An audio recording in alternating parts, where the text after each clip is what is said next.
All right, ladies and gentlemen, we've got a really special treat today. I am thrilled and happy. It's a beautiful sunny day in New York, and we have the great Tom Colicchio joining us, my friend, an inspiration, an icon. Every week I try to talk to an iconic, important, inspiring American who's really had an impact on what it means to be American. And I've been really excited to talk to you, man. So thanks for coming in. Of course, Paul. Yeah, this is pretty awesome. It is a beautiful day out here, I guess. You know, it all depends. The weather's beautiful, but in America right now, you know, things are getting tough. I think you have to sort of define what it means. You know, you said what is to be American. You have to redefine it. We did a pop-up in my restaurant with a great young African-American chef named Omar Tate. And he talked about his family being here for 200 years. And so my family hasn't been here for 200 years. And then he talked about, he did this whole dinner around, everything on the plate. There was an intention behind it. And he was redefining what it means to be a Black American and wrapping himself in the flag while doing it. And it was actually pretty cool. So yeah, I think that right off the top, that is what's important right now. Yeah. What is it to be American? And so let's get into it. Yeah, and he's I think from Philly, right? Yeah. I did a bit in the intro where I talked about this series you're doing in your restaurant, and I think a lot of folks know you from TV. They know you from the cooking world, but I met you through the world of politics and advocacy. Right. And you know, the first meeting we had was about issues. Sure. Right. And so, can you talk a little bit about maybe that side of yourself and your work and your passion, like? I want to let you open up on that. Yeah, sure. So, you know, as a working chef in New York for the last 30 plus years, we had always been asked, chefs are always asked, we're kind of like the first defenders, the first responders when it comes to charitable events, because people know we show with food and good food. And so, and mostly focused on hunger. I think that chefs, we're simpatico when it comes to organizations that are trying to alleviate hunger, because we feed people for a living, people that can afford it. But I believe that food is a right. Everyone should have access to affordable, high quality, nutritious food. So we're always asked to do these events, and whether it was with Share Our Strength, No Kid Hungry, our Meals on Wheels, our God's Love We Deliver, our New York Food Bank, we were always there. And I remember years and years ago doing some media training around hunger, and I thought I knew a bit about it. And, you know, growing up, I grew up in Elizabeth, New Jersey. In fact, you know, we can look down the Hudson here. And I can kind of see where we're again at the Classic Car Club Manhattan. It's Fleet Week. The ships went by a couple hours ago. All the Navy ships came by, but I'm interested to get into that too, man. I mean, you came from a really working class background. Yeah. So kind of crossed the river now into this other world. Yeah, right? my dad was a corrections officer. My mother ran a school lunch program. When we were a little older, when we were kids, she was home. But so we knew that in our community, some of the kids were hungry, but the church would take care of it, and we kind of knew, and we just kind of, that's okay. But so the more time I spent as a chef in New York, obviously helping to raise money, and I thought I was doing my part. And then my wife, Lori, who was mentoring a young woman who was living in a shelter at the time, we would have her come to the house, and it was clear that she was hungry. It was also clear to us that she had some learning disabilities. And so in New York City, if the public school can't meet the needs of the kids, the city will pay for them to go to a private school. And this wasn't some big fancy private school, but there was a school where they dealt with some learning disabilities. And so first couple week into the semester, we get a phone call. My wife got a phone call from the principal saying this woman's clearly hungry and asking people for food. Because it wasn't a public school, they didn't have a breakfast and lunch program. And so this young woman was not getting her breakfast and lunch at school. And so my wife came home and said, listen, she's a filmmaker, and she does narrative film, but she thought that she should make a documentary about this issue, how in the richest country in the world, at the time, it was over 50 million people were struggling putting food on the table, including 16 million children, including 13 million seniors, including, I think at the time, it was a high number of vets as well, and that's how we met, dealing with the hunger issue in the vet community. And so the film came out, and it really gave me a soapbox to talk about these issues. And obviously, I became more versed in the issues. And from that film, that led to me the co-founder of an organization called Food Policy Action, where we actually were lobbying Congress. We weren't getting paid to do this because poor people weren't paying us to lobby on behalf of hungry people, but we also expanded that into farming and other issues as well. What we did is we published a scorecard. So we actually graded Congress and how they voted on these various food issues, including hunger. And 2 years in, we started to get people's attention. Yeah. 3 years in, we would get angry phone calls from members saying, why was my score so low? And which means you're doing your job. Then we would get, well, if I knew someone was keeping score, I would have voted differently. Right. Great. That was our goal. That's the behavior change you want. Yeah. Right? So I worked with that organization for about 5 years, and then I left recently. They're still doing great work. But that's it. When I started doing TV, I was known as a chef in New York for a long time.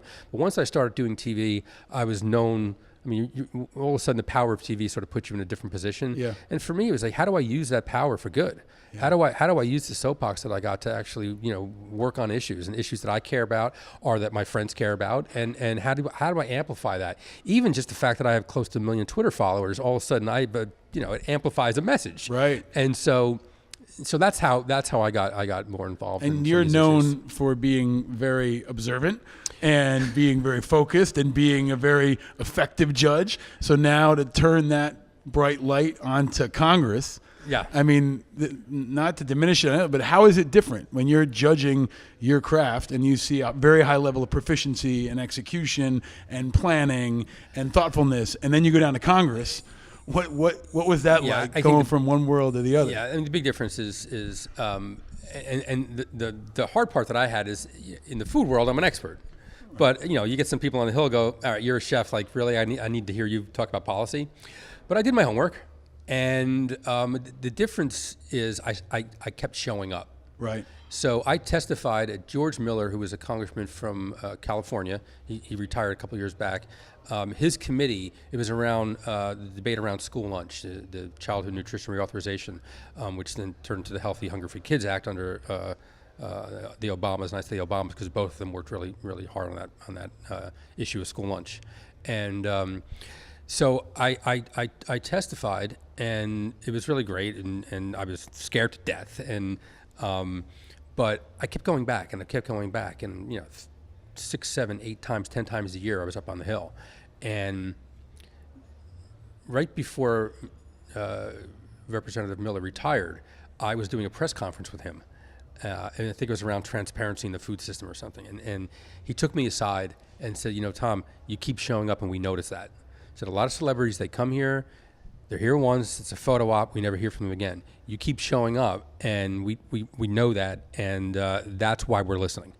And so that's the real lesson I learned. If they're not going to go and listen to you, they're happy to come and take the photo with you. Right. They're happy to do that. Right. But if you really want to get your issue out there and have people focusing on it, you have to be a fly in the ointment. You've got to be there. You've got to show up all the time. And then all of a sudden they take it seriously. Yeah, one of my mentors said to me once that advocacy is not a big bang, it's a drum beat. And they got to hear that drum beat. And when they hear Tom Colicchio and they hear your audience and they hear 1 million Twitter followers and they know that you know your shit, because you do know your shit, you are an expert on what you're there to talk about. And the smart ones will respect that and listen to that. I mean, Jon Stewart's another example, right? They know he keeps coming back. We did a show a couple of weeks ago about 9/11 first responders. Yep. He keeps showing up. They know he's not going to go away, and they can't just blow him off with an Instagram and that's photo. it. And he's smart and he's intelligent about it. And I even love the fact that when he shows up, he doesn't show up in a suit and tie. Yep. And he's just like, this is who I am, and we're going to play on my terms now. And he's done a great job. And I got to tell you, I am so happy that he's doing it. And I was down there.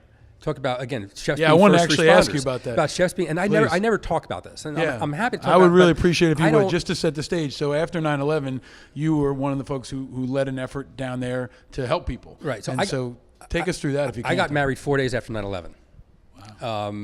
We got married. My wife and I got married on Martha's Vineyard. I was already on the vineyard when it happened.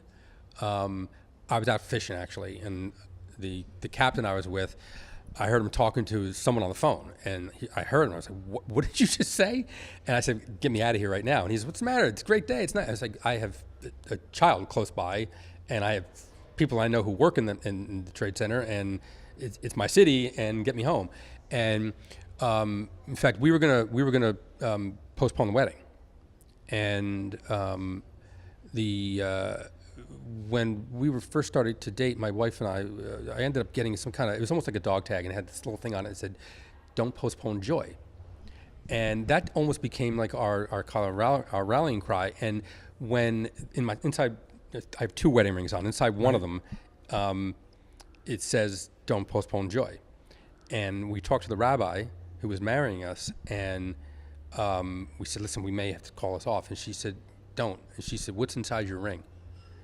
And she said, "This is not a time to let the people who did this win, and this is a way of letting them win." But we didn't go on a honeymoon. We stayed on the vineyard for a couple more days, and immediately when I came down here, I was part of a bunch of chefs who got on the cruise lines where there was a kitchen, and we were feeding the first responders. And I worked the midnight shift. I got down there at 12 o'clock, and my first thing that I'd do every night would clean out the kitchen because it was always a mess. Yeah. And so clean out, and then we were there till 8 o'clock in the morning feeding people. And a couple things that were interesting. You saw people really break down. You saw these first responders, these brave people, at that moment when they were sitting there eating, just kind of lose it. And you kind of knew what they were going through. And there was a few things that they would tell us, like, don't serve rice, because for obvious reasons, there's maggots crawling on body parts. I mean, this is what I learned, and this is the stories you would hear, and this stuff stays with you. But the work that John's doing, so many people did whatever they could. I mean, I remember some guy running into the second or third night I was there. He comes into the kitchen. He goes, I desperately need ice." And I said, "Listen, I don't have ice here. I have a small amount, but I have restaurants. If you get me out of here and get me back in," because we would actually board the boat over here, right off the pier here, and then take the boat down. And once we were on that boat, we weren't allowed to go off. And I said, "If you can get me out of here and back in, I'll get you all the ice you want." And he's like, "Yeah, we did that, and we had a hard time getting back in, but we got back in." Yeah. But the amount, the effort that it took, and watching it would happen, and everyone sort of rallying around the flag, and everyone sort of going on and on about how the great work these first responders did, and they did, and then to have members of Congress decide that they are not going to actually follow through with the promises that they made to take care of these people is just unconscionable. And so I love that John's doing this, and he's a damn good guy for a lot of other things that he does. He's a big animal rights activist, and I think he has his own sanctuary, animal rights sanctuary that he actually runs it. And he's but to do this and to keep showing up, and he will not stop. Right. And that's what's going to make a difference. I think it's important for you to share the perspective of what it was like down there in those times, because I think folks see, select images, or they think back to the video footage of the actual attack. But I wrote about it extensively in my book, and it was the darkest, most tragic, most horrifying time, but it was also a time of joy and of hope and of inspiration and of unity, and that feeling in the air that everybody was in this together was like nothing I ever felt before and have felt since, right? I mean, it was really a profound moment of unity. And food, in many ways, when I was in the Army, it was the same thing. It was that time to reflect, or that time to relax, or that time to just enjoy something that is so essential and simple. Right. And in the military, food is everything, man. My grandfather used to tell me food and mail is everything. So Right. I mean, do you think about that as a connective tissue in America? And especially one of the reasons I was excited to talk to you, Tom, is because it's Memorial Day. Memorial Day week is coming up. The summer's starting. Food is such an essential part of America, but it's also a part of our politics. In the same way, I think liquor can be, and real political conversations don't happen with suits and ties. They happen around a dinner table, right? So tell us what you think about that. So that's exactly right. And so when people ask me about why, I reflect back how I got involved in cooking, why it's important to me. They always expect about, I'm passionate about my food, and I go out and do this. Yeah, all that's fine. But it's not so much about the food, the plate of food. It's what it does. It brings people around a table. When I was a kid growing up, I had to be home every night. But then you think about if someone says, what is that moment, that one inspiration that sort of got you cooking? And I had this conversation just yesterday with a journalist. When I was a kid growing up in New Jersey, my grandfather and I would crab and fish in Barnegat Bay. And I started probably at the age of 5. And I had 2 jobs besides fishing. It was to keep my grandfather awake on the ride home. Right. He would nod out. Okay. And I had to clean fish. So at a very young age, I had a knife in my hand learning how to clean fish because he just would take a nap when he got home. But the memories of summer to me is my family sitting around a table picking crab, eating what we called crab gravy because we would take the crabs and cook them, but then put them in marinara sauce and put that marinara sauce over linguine. So we had that, and then sitting around the table picking crab. And to me, that's summer. Yeah. But then when you think about it, all celebrations, whether it's a wedding, an anniversary, a death, there's usually food involved. But what food does, there's a certain comfort around it. But there's also a necessity. You look at the work that my great friend Jose Andres is doing. Yeah. Where he just took it upon himself. The first one was Haiti. And I think it was also, and I think you can tie it right back to the work that happened around 9/11 as well. But when there was an earthquake in Haiti, he just decided he was going to go there and do something because he realized something really important. Yes, you need people on the ground to deal with infrastructure and rebuilding. You need architects and engineers, and you need other NGOs to deal with water and to get the government up and running again, and to deal with you need doctors to deal with medical issues. But you need cooks to cook food. Right. Right. And that wasn't happening. Right. So food, you realize the power that it has, but it's, the power of bringing people together. I actually think that right now, if members of Congress were forced to eat with each other every day, they'd probably actually work out some of these problems. I like that. That's a good sit policy down and have suggestion. A meal. Mandatory meal. Yeah. Kind of like mandatory family meal or mandatory military meal. The team has to have a meal together. And I think that's missing now. They don't do that. They don't do that. There was a Congressman Sutherland out of Florida who, when he got to Congress, he actually cared about hunger. And I heard the story. He was talking to his daughter, and he said, "No, I'm really frustrated because I want to sort of deal with hunger in America, and I don't know who to talk to." And she said, "Well, who's the guy who's really sort of doing this work?" Jim McGovern. Well, why don't you sit down and talk to him? I can't. He's a Democrat.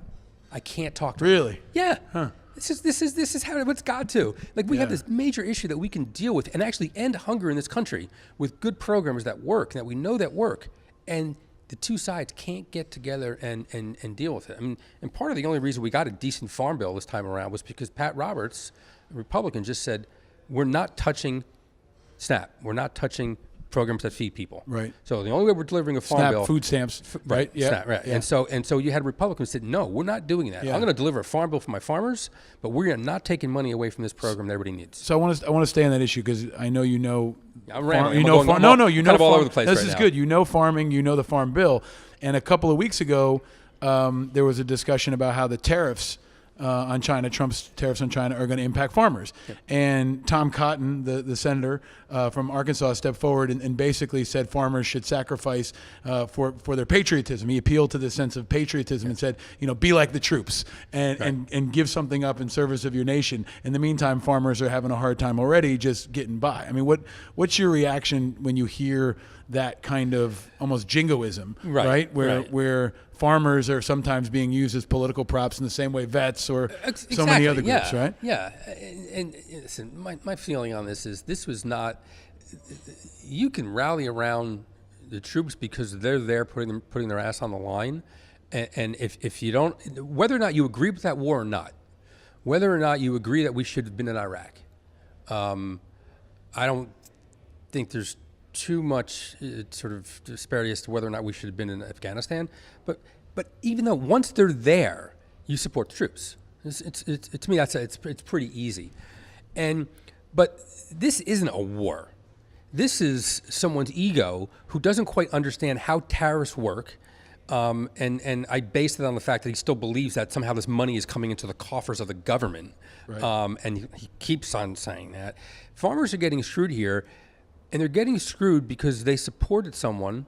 I mean, Rural America put him in office, and Rural America is getting screwed because of his policies right now. And I still wouldn't say screw the farmers.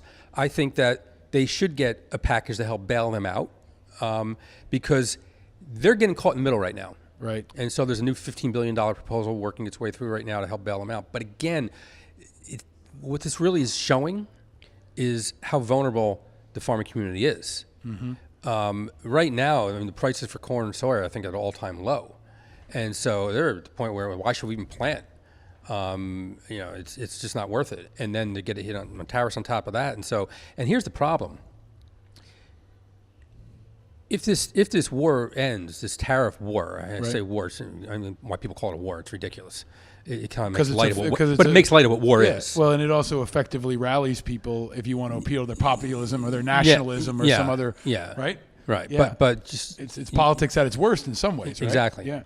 But if we actually make a deal with China, these markets aren't going to open up again because they've already switched to markets. They're buying from Brazil. If they're buying soy from Brazil, they're not all of a sudden going to say, well, yeah, I guess we'll buy from the United States now. It's already done.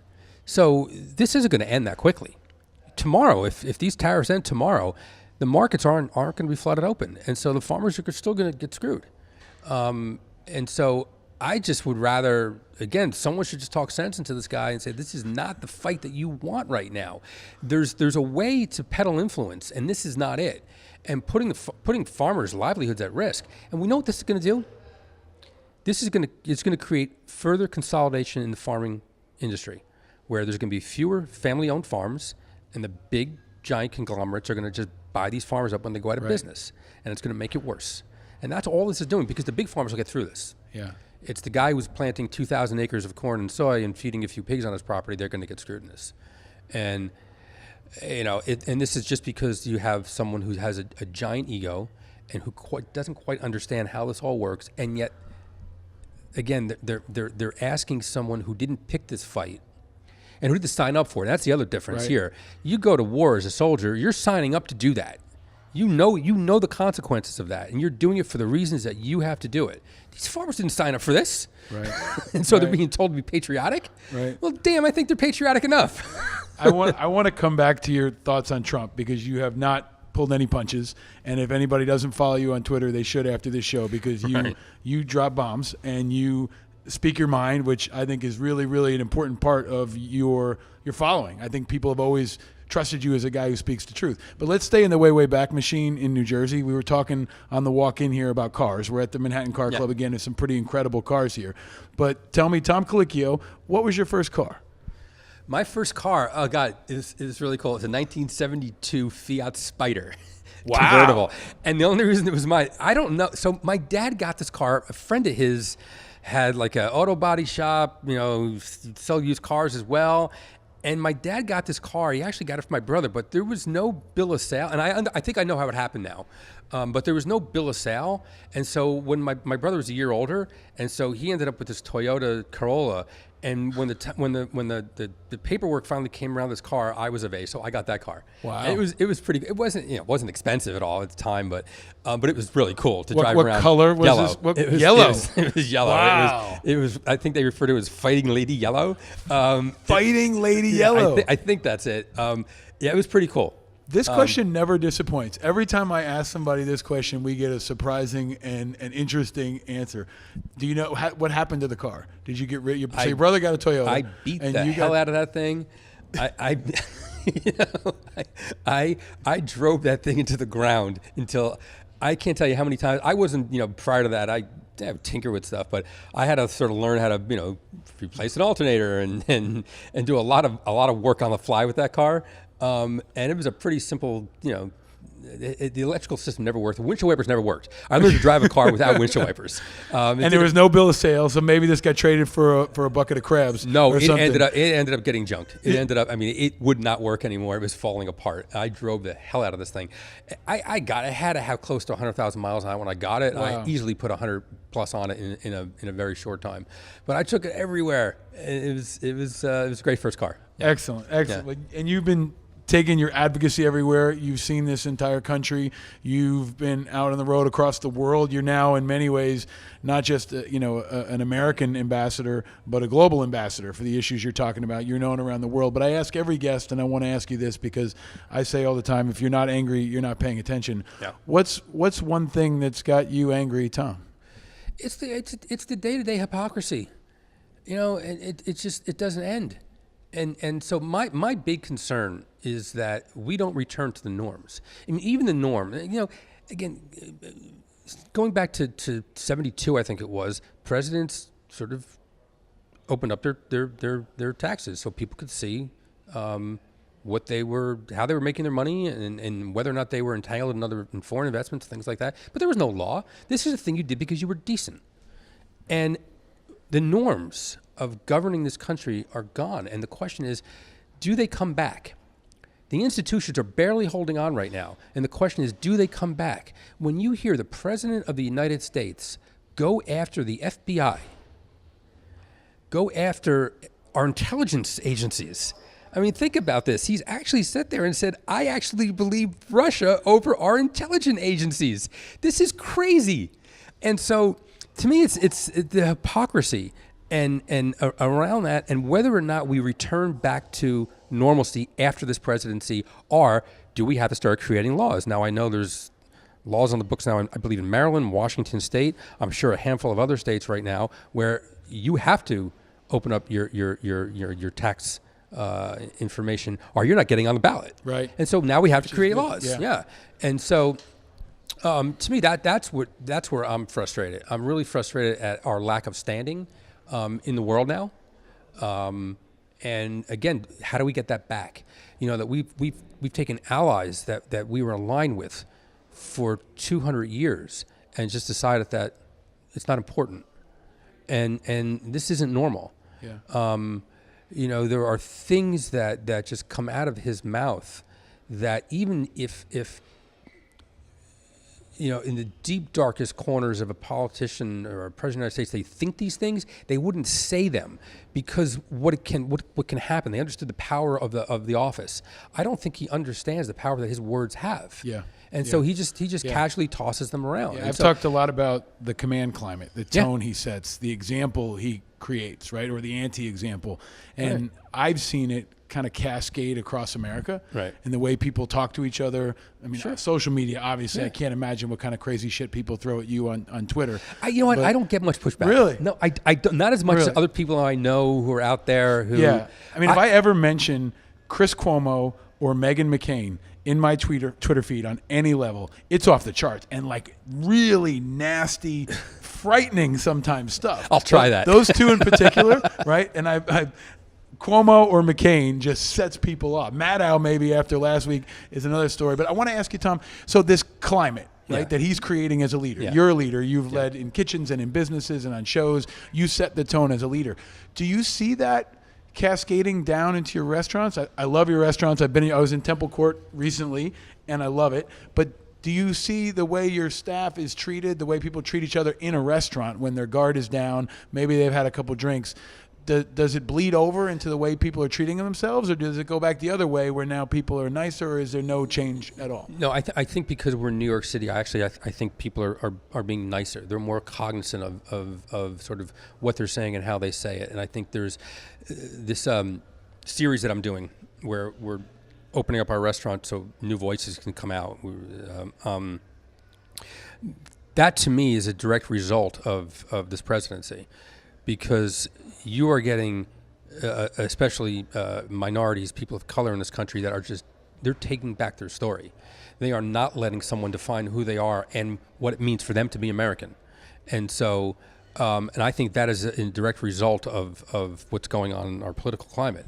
So I actually think there's, I don't know if it's a silver lining, but I think especially in New York, I see it in LA too, where people are reaching out. They are sort of understanding what privilege means. And so for me, the reason part of the reason I'm doing this series is yes, I do occupy a position of privilege, not only because I'm white, but in my industry especially. I have privilege. I've been there 30 plus years and I'm a leader in the industry. And so for me, it's not enough to sit on the sidelines and applaud and say, isn't this great that this is happening? What do I do to make it happen? What do I do not to open that door, but to welcome someone in, set that table for them and give them a seat at that table. Right. That's my responsibility, not to sit there and go, isn't this great? This is happening and I'm open to it. That's not enough anymore. And so I think that you're seeing more bridges being built and you're seeing more people reach out because of what's going on. And at a time when American leadership on the political side is lacking, our entertainment and our cultural influences seem to continue to rise. So, Yeah. and I think about, the role of Bourdain in shaping what it means to be American. Top Chef, Chef's Table now is a huge hit, right? So these are global hits, but they're coming out of America, right? Many of them, and they're raising these kind of rock star Americans. So what is the future for many of them are activists, right? I talk a lot about activism. So you're melding not just business and creativity, but activism, your principles, what you stand for. Mm-hmm. Do you see a generation of political leaders? Do you see anybody who might run for office? And I'm going to ask you this too. Would you ever run for office yourself? There are times I think about it. I have been asked, but no. There's a lot of reasons why I don't think I'd be right for it. I don't work well in groups. That didn't stop another guy from running for governor in New Jersey. This is right? true. That guy didn't work too well in groups, and he was governor for a long time. No, he didn't. And ran for president. No, he didn't. What I'm seeing, and this is what we did. So for years, I kept my advocacy separate than my business. Right. And again, this is I believe also in a correlation, a direct correlation, because of the political climate we're in right now. I'm starting to see more and more people bring their advocacy work in line with their business. And I think people want to know where you stand on issues nowadays. And I think it has to be one and the same. And so that's what I'm seeing in my industry right now, is that you have chefs. So the James Beard Foundation, they do our awards, and it started out as a way to keep, James Beard had a townhouse on 12th Street here in Manhattan, and after he died, it was a way to keep that house from being sold off, and it was turned into like kind of a museum but what they're doing now, going about 6 years ago, they realized that they had to actually use their voice to support change, in not only in our industry but in farming and things like that. So you're seeing this, and what they do is they actually start a boot camp, and they teach chefs how to be advocates, how to go up on the Hill and lobby. And so when I was with Food Policy Action, we would do a lobby day, and we did it 4 or 5 times a year. We'd bring 60, 80 chefs to the Hill. And these chefs were all really well versed because they were trained on how to lobby. And boy, when you go there and you have a business, you're in Asheville, North Carolina, and you have a business and you employ people, absolutely, that member listens. Absolutely. And so you're seeing more and more that chefs are not willing to sit on the sidelines anymore. They're willing to fight for what they believe in, and they fight for their communities and what their communities need. And so it's changing now. And again, I think this is part and parcel of where we are. Yeah. You didn't see this, under any other, president, where people are so willing to engage. And, it used to be, well, I don't want to piss off, a bunch of people. They won't come to my restaurant. Now it's like, they want to know where you get your food, how you do your hiring, what kind of business you practice, right? And that's all political. Yeah. In a way. But it should be, right? Because like in many places, the local restaurant, or even the kitchen table is where you learn how to treat people. You learn about leadership. You learn about teamwork. They call it kitchen table issues for a reason. Many folks, from the military community have talked about mandatory public service of some kind, right? Marine Corps or AmeriCorps. But I've also believed that on some levels, maybe working in the service industry should be mandatory. One of my first jobs was in the service industry. I've been a busboy. I've been a waiter. I've been a bouncer. I've been a bartender. My grandparents actually met in a restaurant. They worked at a Greasy Spoon. My grandmother was a waitress, and my grandfather was an immigrant from Germany who barely spoke English and worked in the back of the kitchen. They met in a restaurant, decades ago. And that's a lot of stories in this country. Well, God forbid you're a bartender and you become a member of Congress. Then all of a sudden, you're not qualified, right? Or you're John Boehner, right? Yeah. There's that, right? Yeah. But do you think about that? Like when you have kids, you have sons. Do you think about how much they learn or people learn working in a restaurant, even getting along with other people, how to deal with customers, how to manage money? There's so many important parts of life that you learn in the restaurant. I would agree with you, but to say that should be mandatory is really self-serving for me. There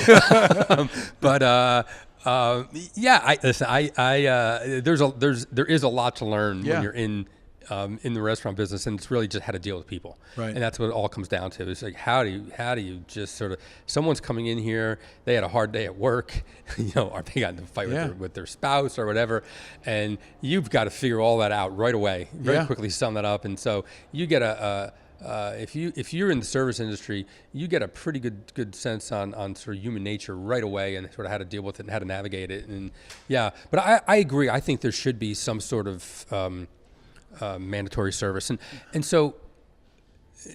But I think again, for me, it's like how do you sort of catch it? So the idea of free education, right? And a lot of people are talking about free college right now, and I think that's a bad way to go. Now, before he jumps down my throat, let me explain. No, go for it. It's only me and you. I'm not jumping down your throat. Go for it. We have no commercial breaks. Right. This is the advantage of a podcast. The people out there listening. When a lot of people out there hear free education, especially someone who's just paid for the kids to go to college and maybe they just graduated, they're like, why do I want to take my tax dollars? I want my tax dollars to go somewhere else. So why should I go to pay, for free education? Well, let's sort of reframe that a little bit. How about we call that 14 years of public education, right? So for the last 5-6 years, the buzz was pre-K. And in New York now, we have pre-K available to everybody here because we realized that kids who weren't in pre-K, they were getting left behind. Right. And wealthier people who could afford to send their kids to a pre-K program that was paid for, when they got to school, they had a leg up. So that happened here in New York City. We have universal pre-K. So now we need to talk about, it used to be if you had a high school education, you could pretty much get by. You can get a job in a factory making a decent wage. You were living a middle-class life. You had a house. Maybe it wasn't a big house. It wasn't in some fancy neighborhood, but you had a house. You got a car every 5-6 years. You took a vacation here and there, and you can get by. It was fine. You can't do that anymore. That doesn't work anymore. So what do we need? At least 2 years of additional public education. There was a time in this country we did not have public education. Right. And when we started it, everyone who wanted it was labeled a socialist. You're labeled a socialist, and at the time, only wealthy people sent their kids to school, and maybe there were some charity, cases for kids who were really smart to get that leg up. So instead of calling it free college, let's call it 14 years of public education. Now all of a sudden, that sounds very different. Now you tie that into a mandatory service component. I think that's great. I think this is the basis of a gubernatorial campaign in the state of New Jersey. I live in New York now. Look, yeah, and to that point, we've got a guy in the mayor of New York City, Mayor de Blasio, who is now running for president. I'm not a fan. I think he's been a disaster and has wrecked many parts of this city. But what he's going to run on is now free pre-K. Right? Yeah. Like my kid is now of pre-K age. It's an option for us. And on a very basic level, I'm a fan of this, okay? Like I will give him credit for that. I think it's a huge policy win. And on a basic level, is this not really significant simply because some kids will get fed, right? If they go to pre-K, they'll get school lunch or they'll get some kind of food and at least be a competitive advantage if Absolutely, they were home. But you know what's going on right else? now? In de Blasio's budget, and this is someone who thinks he's a progressive, he is looking to cut $24 million out of the school breakfast program, because right now there's a big movement towards breakfast after the bell. Yeah. So you get breakfast in first period. Number one, it gets rid of the stigma of being the kid that has to go and get breakfast. Also, studies have been done where math scores go up by 30% when kids eat breakfast. Rates of absenteeism drops. Rates of getting in trouble, going to the principal's office drops. So this is a great program, and now they're actually looking to cut $24 million out of that budget for breakfast after the bell. It's just unconscionable. This works. And so the idea that this very progressive, mayor is going to do this is and I don't follow New York City politics as much as I should. I follow more sort of national politics. Whether he was a disaster. I mean, he got universal. Again, the breakfast passed, and now he's looking to cut it. I don't get it. Did he give a rationale for why? I don't think so. See, this could also be right now. This is also de Blasio to me. He does dumb shit that he doesn't explain. I don't know if he's doing it. I don't even know if he knows. Yeah, I think this could be. That's another example of why I think he's been a disaster. Bunch of people who are looking at he actually opposed a couple years ago. Part of why I've been a pretty consistent critic of his is a couple years ago here in New York City. We did not have a Department of Veteran Services, a Department of Veteran Support. We had one of the biggest populations in the country of veterans of all generations, and he actually opposed the creation of a department. The ultimate socialist mayor, the guy who's all about government programs, for some reason, inexplicable reason, opposed this. And this is the kind of stuff that's caused a lot of friction with him around not just vets, but cops, firefighters. Right. He's hit these inexplicable third rails. And I think his tone deafness and maybe a lack of, frankly, competence is what's going to come back to get him. But also, to your point, we talk a lot about New York in this show, in part because now New York politics is national politics. Our president talks a lot about how he came from here. Now we've got a mayor, we've got a senator running, in Gillibrand running for president. You've been a ferocious critic of Trump. Has he ever come in one of your restaurants when you were there? Not that I know of. He's not the guy who wants to eat out a lot, and I think also he doesn't like to pay for his meal, so he has to go to his places, so he has to pay. I met him once on a golf course, at a golf course in New Jersey. I knew the pro working there. I knew him from a club down in South Carolina, and it was a quick hi and goodbye. That was it. Right. And so what do you think about him, serving Chick-fil-A and Burger King when people come to the White House? I mean, again, on a very basic level, not to dismiss it, but seriously, right? The president says, hey, welcome to the White House. Here's Burger King. It's a terrible thing to do. Again, right now, we have such a problem in this country with nutrition. Do you know right now we're spending $200 billion a year on healthcare costs that are associated with poor diet, in the form of diabetes and other issues around obesity, heart disease. And so what kind of example are you leading where you're telling people, like, junk food's okay? Occasionally, yeah, it's fine, but the message should be the message that Michelle Obama put out there. Health and nutrition is really important, and being able to afford nutrition is important. We have the problem that we have in this country is calories are cheap, nutrition is expensive. You want to go feed your family nutritious food, it costs a lot of money. Right. And so what we have that to me is an example of a broken food system, and it's broken because it's not reaching everyone, and that's the problem. So, and it's very similar to, I guess, the veterans issue around the hospitals. It's available, service is available, but it's not available to everyone. Right. And the service is it's great for some things, but not great for other things. And wait lines, the lines are too long. People are waiting, and so it's not that we should just scrap this; it's make it better. And so we have a food system in this country that can produce a lot of food. There's a lot of abundance, but we're producing cheap calories, and it's actually not reaching everyone because it's not reaching people because they don't have the dollars to pay for it. Right. And so there's a problem here. So we have to fix that problem. Right. But that's just a good example of how the system's broken. I think, food's one of those basic things that people forget how important it is in politics and in policy. There was a story recently about how the Department of Defense was contemplating cutting the relatively small budget for lobsters in the military. I don't know if you saw this, Tom, but there was basically something like $20 million allocated to lobsters in the military. And the military budget's hundreds of billions of dollars. And people said, you know what do they need lobsters for? And the vets community actually pushed back and said, you know what? There was this flood of stories that, the day my guys got blown up, we got lobster, or once a year we look forward to lobster. And even from a logistical standpoint, like, it's a good training exercise for the military to figure out if they can deliver a lobster to a remote outpost in Afghanistan. But for us in the military, especially, food was that one thing you could look forward to. Right. I mean, I'll always remember, the Thanksgiving dinner. Everywhere you go, you see that one plate of Thanksgiving dinner, and it's a piece of home. Right. And I think people tend to forget how essential it is to being American. Right. So what's interesting is that needs explanation. Yeah. Because when you said that, I was like, the first thing in my mind was like, okay. Who's getting these lobsters? Because I immediately thought, like, officers getting lobster. No. Else is getting, like, hey, once a year, right. hey, Navy SEALs, or hey, transportation unit that's been busting your ass for a year. That all makes sense. America doesn't think you should eat shit every day. Here, you know what? We put a man on the moon. We're going to take people to Mars. We can get you a lobster tail once a year if that's your. But again, I'll go back to it. That is America, because again, we opened this conversation talking about how you celebrate anniversaries and weddings and important milestones with food. And so if you could say, hey, you guys did a great job and you're getting a better meal today. Yeah. That's how I grew up. It's like, something happened. It's like, hey, we're going to, either my mother was cooking a special meal, or maybe that, we're going to go out to dinner. So that was a treat. Right. And so, so I get it, why that's a treat and why. My mother would do something that was very radical at the time, Carvel dinner. Carvel dinner. When she didn't want to cook and she didn't want to go out, she said, you know what? My mother was very popular in the neighborhood. But if my mom said, hey, we're doing Carvel dinner, we'd all pile in the car, go to Carvel Ice Cream, which was a regional soft serve. Right. And that was a hit, man. That was my favorite dinner. Right. I know it's not fancy, but shit, nothing beat Carvel dinner in the summertime. Yeah, we used to do that with Friendlies. Okay. I think Friendlies is kind of the same thing, but Friendlies, they had food. But yeah, Friendly, but with all yeah. due respect, Friendly's is not the same as Carvel. I don't know. Right? Well, we didn't have Cookie Puss and the Whale of a Cake. I mean, so that's, okay. All right. See, I knew we'd finally get something we could get into. And how genius is that? One shape becomes what, 5 or 6 different things? It's Cookie brilliant. Cookie Puss was genius.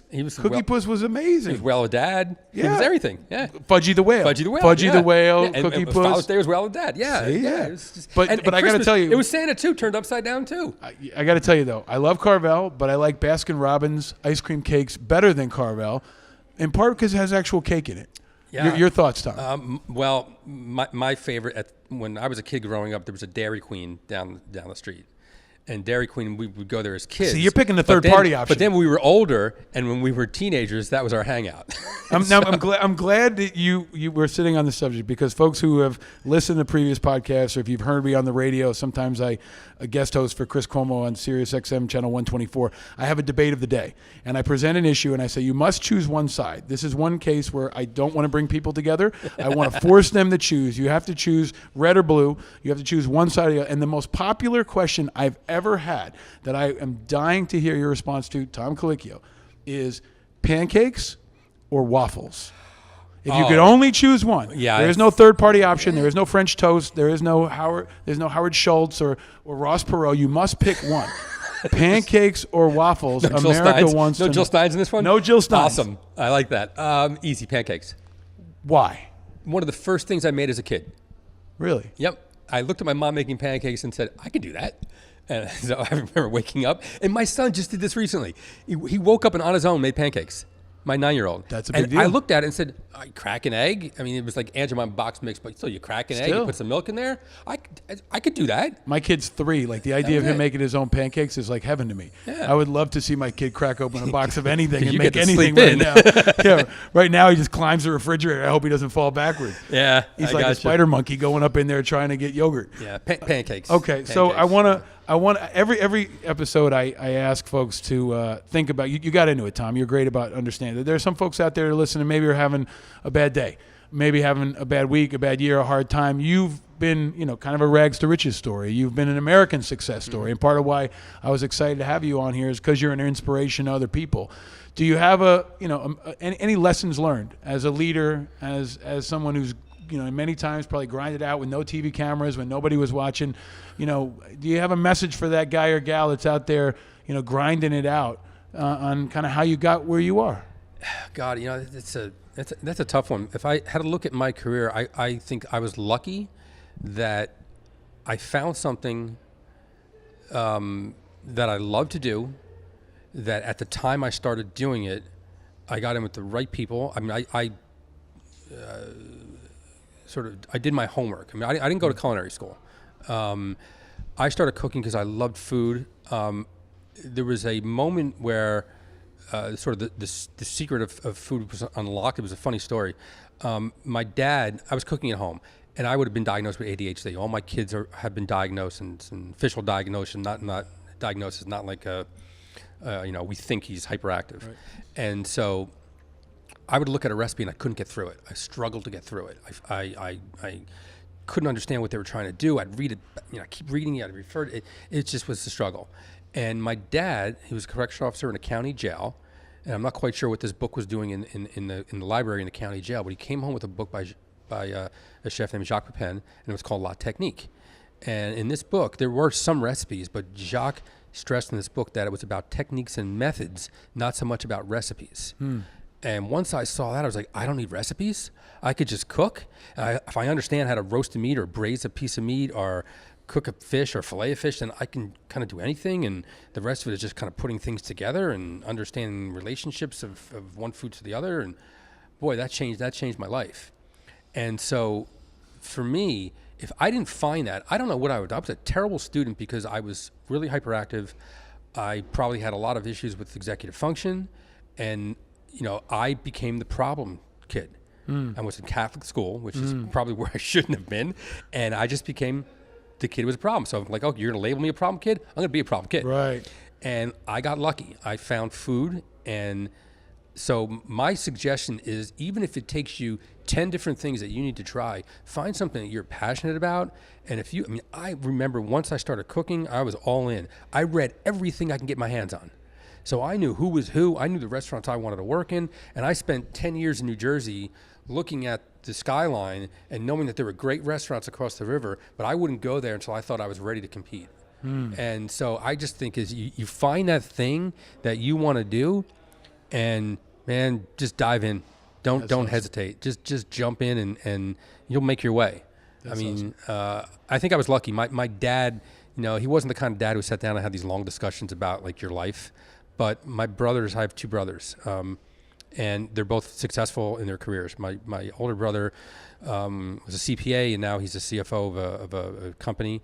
My younger brother is one of the most successful basketball coaches in New Jersey history. And that includes Bob Hurley. My dad just somehow, and my mom, just without telling us, just made it known that, hey, find what you want to do and you'll be all right. That's an amazing story. So that's it. And it started with a book that your dad got from inside the jail? Yep. At least that's the story that he told me. That Wow. And I can't believe he was in a bookstore finding these books. But yeah, it was a book that was in the jail. Wow. Yeah. All right. So since we're on the basketball topic, I can't let you get off that. I mean, NBA Finals is coming up. Have you been watching? And do you have a thought on basketball in general? I haven't been. I don't. Maybe watch. you could coach the Knicks. That might help. There's a couple teams. Maybe the Lakers. There's a couple teams out there that maybe could use you or your brother to get them in line. No. I don't watch a lot of professional sports anymore. I stopped. I had a gambling habit when I was a kid. When I was young, in my 20s, and once I stopped, I went cold turkey. I actually won a whole football season and won, which is you have to win like 70% of your bets if you win. Yeah. And the person I was betting with, we just had the running tab, and at the end of the season, he owed me money, and I was like, "Keep it, I'm done." And I never gambled again. Wow. I mean, I go to Vegas because I have a restaurant there, and I sit down and play blackjack. But I never but I stopped watching sports after that. Wow. It wasn't as interesting anymore. Yeah. So I don't watch, but I mean, Steph is such a great role model. Steph Curry. Yeah, Steph Curry is such a great. So I love when Golden State wins. I think because of him, also. I love the God, why am I forgetting the coach's name? Coach for Golden State. He's also not afraid to put his politics front and center. Steve Kerr. Yeah. So I wouldn't mind seeing them win again. All right. Yeah. All right. So I've got one last question for you that I ask all the guests, and you've really taken us through, I think, a really fascinating journey through your life and this intersection of politics and food and policy and grit and determination. And I ask everybody what's something that makes them angry, but Tom Colicchio, what's something that makes you happy? What makes me happy? My dog. Your dog? No, my family. When I go home and seeing my kids there and my wife especially and your wife's awesome, by the way. And she's really the amazing. home that we've created and our friends. I mean, to me, that's how I kind of judge things nowadays. My real happy places are I have a house on North Fork, Long Island, and that's kind of my happy place. And we're heading out there this weekend, and we have a close group of friends out there as well. And that's really it. At the end of the day, I think I'm happy when I'm with people I love, and yeah, that's awesome. That's a good one, man. That's it. That's a good one. And it's dog, easy. I mean, and I have a final. My dog makes me happy. So tell us about your dog. Oh, she's a flat-coated retriever. She's 10 years old. Dude, you're talking faster now that you're excited about your dog. Yeah. I love this. I'm trying to. I notice how these podcasts go because you try to get all this in a certain amount of time, so it gets sped sped up. Dude, we got all the time. When you broadcast it, it's on faster speed. And so all of a sudden, I'm trying not to do that, man. This is uncut. This is no commercials. Cool. You can curse. This is a real conversation. My dog, she's a flat-coated retriever. She's the sweetest thing in the world. What's your dog's name? Her name is Piper, and she's getting old. She's 10 years old, and I'm starting to think about like that. I'm gonna, between now and the next couple of years, like she's not gonna be around, and then starting to really bum me out. And she has an injury, and she's limping now, but. What do you feed? What does Tom Colicchio feed his dog? Okay, so we're on a new thing right now. This is going to sound really horrible because we feed her kibble, and we had a low-fat. She has pancreatitis, so she's on a low-fat diet. But recently, I'm sitting going, I have so much scrap stuff, meaning like ends of fish and stuff. Right. If I give her raw fish, like I fish. I'm a fisherman. Yeah. She'll eat raw fish all day long, and so I'm starting to like once a week. Make something we actually spent some time with my wife did. She's a researcher and researches everything, and spent some time on the right diet if you're going to make food for your dog, and the right ratio of vegetables to grains to meat or fish. And so just recently I started making food for her. I hate to say that. You know what? That's love, man. I mean, if you didn't make food for your dog, I would frankly question your love for your dog. Because it's what you do, man. Right? We've been opening cans, and my wife finally said, "No, she has this inflammation. She's limping around." And like, you know what? I think we can fix it through diet. And so I was like, "All right, we have her on CBD." Your dog's been sitting there for 10 years, going, "Hey, bud, what about me?" Hey, right? She gets some decent scraps every now and then. And I always sneak her food. If there's a roast, she kind of hit the lottery. Her jam is this. There's a house that you end up in, like to end up in Colicchio's house, is a pretty good place for a dog. Okay. Her jam is, I make a lot of chicken soup at home, especially in the winter, and I sit there and when I make chicken soup, the whole chicken goes in a pressure cooker, 20 minutes, water, 20 minutes, open it up, vegetables go in, 5 more minutes, done. Great, delicious. That's it. So then I take the meat off the bones. But the meat that's kind of really stuck to the bones, after we put the meat in the soup, I go and scrape all the bones down. She gets that. And it's also all the skin, all the cartilage and stuff. That's her thing. So, dude, yeah. If dogs go to heaven, they end up at your place in the North Fork eating your chicken soup, man. Yeah, but all right. Well, you've been giving the dog a gift, an America a gift, and I, as tradition is on this show, I have some gifts for you. Oh, so I'm going to hand you. This is a camouflage bag. It's Memorial Day weekend, so I'm sticking with the theme here. But there's a couple things in here, some of which I give every guest. Well, pretty much all of which I give every guest. So the first thing you've got is some new Angry American swag. Oh, I love that. For you and for your wife and for awesome. The boys. Look at that. It's Made in America by Oscar cool. Mike, veteran-owned small business. You can get it online at angryamericans.us. You can wear it when you're fishing. I think we had Matto on, last episode. The two of you and a fishing thing. To it. There's some magic here. We could get you two out fishing together. I fish. I fly fish. I tie my own flies, and you could have a lot of side hustles, man. For a short time, fly fishing, dog food, yeah, all kinds of stuff. For 2 years, I was a correspondent for MSNBC until the Trump presidency, and they were like, "What do we need a guy doing food policy for? Get out of here!" Yeah. But I would love to go out fishing with Rachel. I'm a huge fan. I actually listen to that podcast. I have one question for you. Can I do a question? Sure. You serve the country. You're doing a ton of work now with the vets right now. When are you running? I'm running for my life, man. No. No, I mean it. Seriously, man. I talked to. I think I talked to Sarah Jessica Parker about this. I think number one, I'm an independent, and that's part of what this show is about. Okay. Is that I'm unaffiliated, I'm an independent, and unless you're, hold on, don't jump ahead to the gifts yet. You asked, So the challenge really is like there's not if you want to serve, which I always want to serve and I want to try to find a way to make an impact. But as an independent, especially in a place like New York, like unless you're Michael Bloomberg and a billionaire, there's really no way. And I think that's part of why the system is broken. Like many people have said the political system is broken. If you are an independent, if tomorrow I ran in New York, okay, where the Democratic machine is so strong and so heavy, it wouldn't happen. But beyond that, for me, Tom, like the no shit is that I want to find the way I can make the most impact, and I think media is that place right now. I look at people like Rachel. I look at how powerful Hannity is, right? I mean, they're able to drive policy. Today we had a really great conversation on an issue that I don't think a lot of folks heard about, and maybe my audience didn't know enough about. So for me, honestly, that's where I want to be. And I raised money in a nonprofit for 15 years, and that shit sucks. I do not want to be raising money. That's one of the reasons I won't run. That's one of the reasons, I mean, that's the terrible part of it. Yeah. Like people don't know behind the curtain that my friends that I know that are in Congress, you don't read, you don't have a life. You're constantly dialing for dollars. So maybe if you and I start a fly fishing company or a dog food company and I become a billionaire, and after you run for governor of New Jersey, now the next thing I have for you, going back to the gifts, right? Now this is a risky one to go with Tom Colicchio, okay? So all season, I'll hold the mic for you. I'll hold the mic for you because this is audio. This is really cool. So this is a camo bag. This is a camo inside the bag. Now all season long, I've asked all my guests to choose, make a very tough choice again. Now this is probably sacrilege for you. This is great. But we've got peeps. These are peeps. We've got blue, these are peeps. yellow, and pink. Yeah. And I ask each guest to tell me which one they would choose and why. Okay, here's the deal. Blue is my favorite color. Pink, for a lot of reasons, are really cool, especially because of breast cancer awareness is the color pink. awesome. But Peeps, yellow's the original. Man, you got to go with the original. Come on, you can't. I'm telling you, man. Peeps Sarah Peeps Jessica Parker Peeps aren't in a purple. previous episode called them the OG of Peeps. Yeah, exactly. It's the OG Peeps. Chickens, like little chicks, are yellow. They're not blue and pink. Do they? I mean, in your expert palate, is there a taste differential between the three? Absolutely not. I haven't had one of these in about 20 years. All right. Well, My kids will love these. My wife will hate me for giving them to the kids. Okay. But the kids will get these. And the last thing I have for you, Tom, is each week I try to pick a. Now, I'm going to tell you what this is before I open it up. Okay. Go ahead. Because it's either one of two things, but I actually think this is Rodham Rye.